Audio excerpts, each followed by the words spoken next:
Aux alentours de 12 h, un incendie s'est déclaré dans cet immeuble que vous voyez derrière moi. Au total, nous avons 3 personnes qui ont été évacuées, secourues. Nous n'avons pas de bilan fiabilisé à ce stade. Nous avons 2 pompiers qui ont été transportés, dont un en urgence absolue.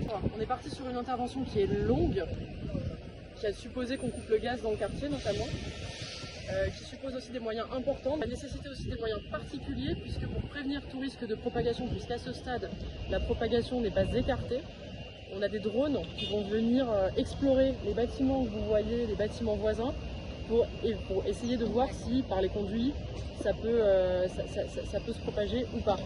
À l'arrivée des secours, donc on a plusieurs personnes qui se manifestent au balcon et à la fenêtre, donc les pompiers procèdent à 2 sauvetages. Le feu se propage jusqu'au 3e étage.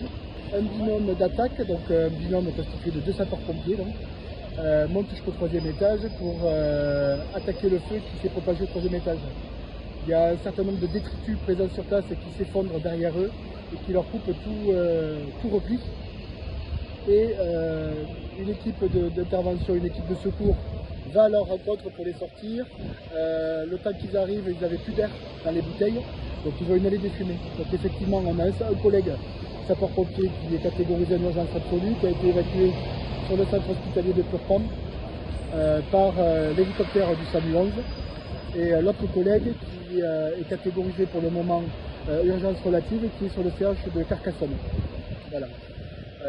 À l'heure actuelle, on ne peut pas donner de bilan plus consolidé que cela.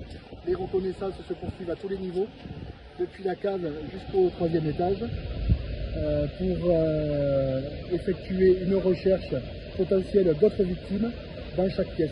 C'est un immeuble squatté, dans lequel il y a beaucoup de détritus, beaucoup de mobilier, beaucoup de pièces, etc. Donc, ça va nécessiter une opération de longue durée pour reconnaître mètre carré par mètre carré pour définitivement exclure toute autre victime.